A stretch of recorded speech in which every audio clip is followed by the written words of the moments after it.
This version of Cinderella is special because Douglas Carter Beane, who wrote the book, really took the time to investigate the characters and give them multiple dimensions, and also to give, especially to Ella, a layer of character that she's never had up until now. She doesn't just sit around and wait for her prince. She's actually very active throughout the entire show. You could change it all. You could make it all happen. No, but you could change it all. You could make it all happen. This story, it may seem like a simple fairy tale, but it's truly so much more. It is such a message of hope.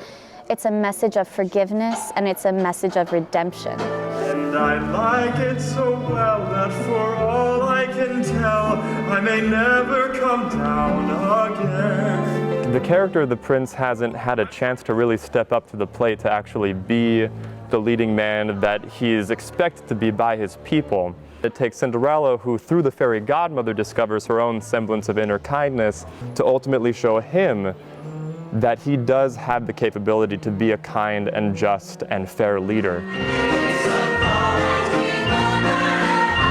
I love the waltz so much because, I mean, like, while Molly and I are the centerpiece of this larger choreography going on around us, I love feeling so interconnected with everybody and just feeling like we're all generating this classical energy together.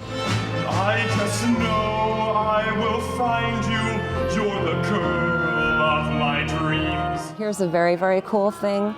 My husband, David Chase, did the dance and vocal arrangements on this show, so on Broadway. And so it's very fun for me to be here and I did not work on it on Broadway. So for me to be listening to this and hearing it and going, oh yeah, I remember hearing that in the living room. What's this doing here? It's my father's coat. It's rags. It's all I have to remember him by.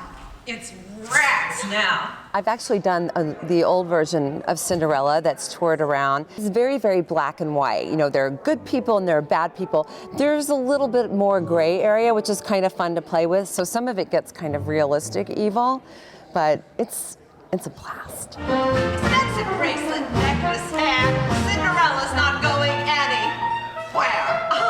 What's different about like the show on a whole is that good wins over evil. We know that, but it's also not only can a young, poor girl marry a prince, she also can be who she wants to be, and she can actually make a change in the world. Her cheeks are a pretty shade of pink. What's the matter but not any pinker than a rose is? Her skin may be delicate and soft. What's the matter but not any softer than a dose is? I believe this is the Eastern Regional premiere of this version of Cinderella. So that's really exciting for us to get to kind of put our own twist on these roles. And you shall go in my stead and meet the prince and fall in love. It's really fun to play with people's minds too in the audience who are expecting two evil stepsisters. Right. So to break the mold has been really fun. And it's also fun to hear the audience and how, there's like sort of a twist at the end of Act 1, and to hear the audience response to that, or other certain moments that they're not expecting, because this version is a little bit different than the Disney version or what you've seen before. So it's fun to be on stage and hear the, The shoe does not fit. Of course it doesn't fit.